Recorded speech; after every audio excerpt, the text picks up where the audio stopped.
Hey everyone, it's Tom Seymour with VHS Massacre, just here with a few festival updates and whatnot. If any of you are interested, I cover things that have to do with independent film. And what I mean by independent film is typically micro-budget features.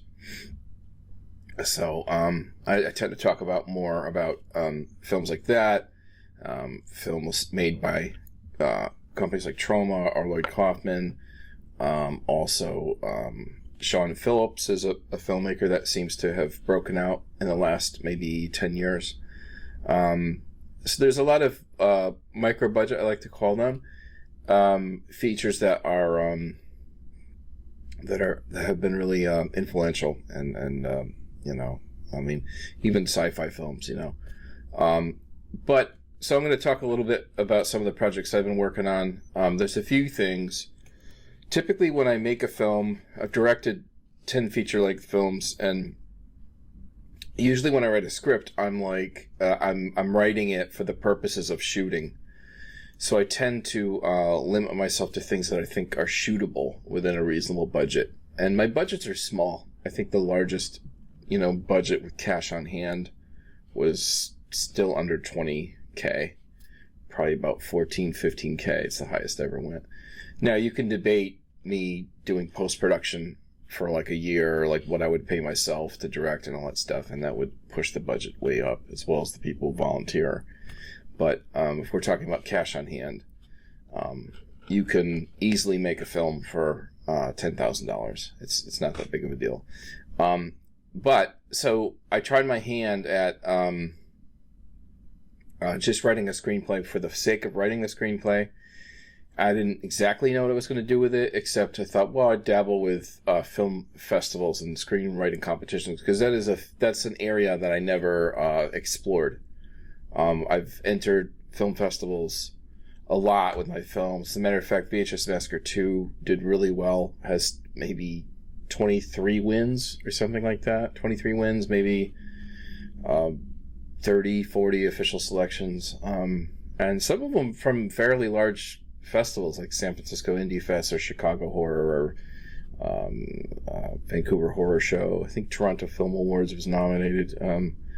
World Fest Houston, blah, blah, blah. This may be of some interest just in regard to if you were looking to entering festivals, these are ones that actually, you know, gave me the time of day.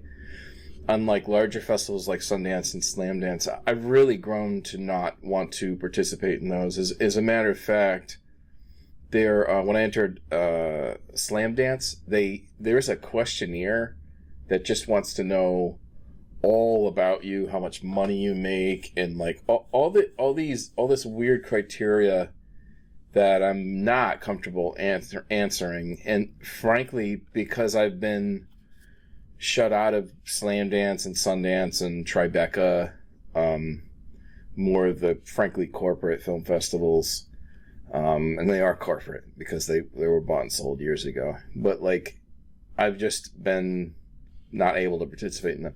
Given I do films that are for myself, you could say. They don't necessarily appeal to the mainstream stuff. But some of the VHS Massacre stuff, I mean, the first VHS Massacre documentary I did is literally streaming on Peacock, which is NBC Universal. So that's something, you know, like that was a $500 documentary that I made with Ken Powell, with Tim Coolig helping with the music and producing. And it was a $500 film. So there you go. It can be done. Okay, so Grand Falls Killings. I entered... I can show you what I entered. But before I do, this is very interesting. And Filmfreeway is the easiest way I've found to enter film festivals. So these are some of the projects that I've entered. Here are the stats. I have found if you enter film festivals, if you're around 30%, you're killing it. Which means whatever you want to say. Let's say about 3 out of 10, festivals that you get into. It's a tough pill to swallow because it means you're paying for 10 and you're possibly getting into 3, But that if you got that, that would be good. You know, frankly, if you got into one or two, that would be good as well. So never, you don't always know what they're looking for festivals, which is why I tend to enter ones that seem very in line with the projects, and I've just been doing this for so long that I got real tired of wasting money. So whatever your film is, I try to enter the film, the festival that is most likely gonna run it and screen it, regardless of its size. I don't care about that stuff anymore. As a matter of fact, a smaller festival I respect more because it's not a corporate machine.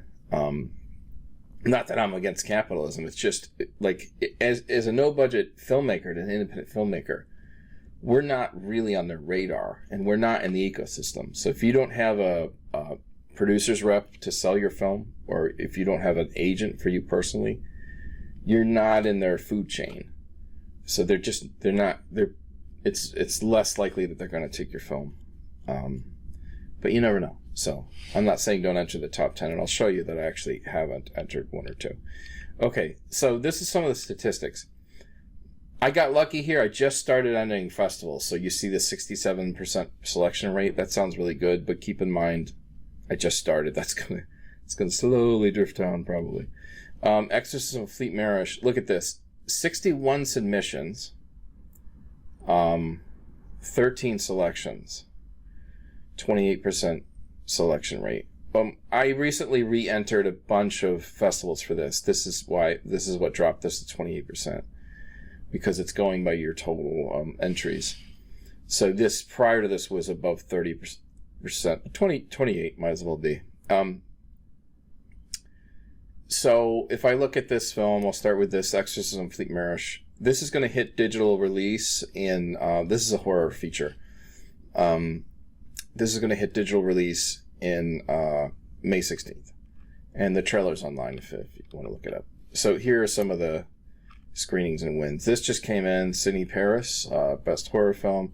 Horrible, that's very cool. That's in India. Love Indian cinema. I just watched RRR. That movie's crazy. Independent horror movies. That's a win for Tim Kulig. Sweden Film Awards. Sorry. Thrills and Chills. These are nominations now. Horror Island. That was very cool. That's in Spain or near Spain. Louisiana. Let's see. Scream Queen. Independent Horror Movie Awards. So anyway, how many is that? 1, 2, 3, 4, 5, 6, 7, 8, 9, 10, 11, 12, 13. So it looks like 13 wins and nominations. 6 wins. And then the rest are nominations. I'm not sure if I put every official selection on there. But I'm still waiting to hear back from 13. So if you subtract that from 13, my math's terrible. So it'd be 50, it's 40. So it's more like 45-ish. 13 out of 45. That's a much better selection rate. But even this is fine, 28. And this might go up, you never know. McLeod, 35 submissions, 10 selections.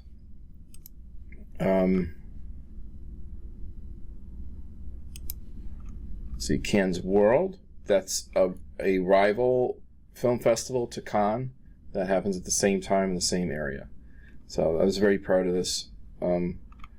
Some people are like, oh, it's not the actual Cannes. Yeah, but it was a competition, and it was a rival competition, and the film won.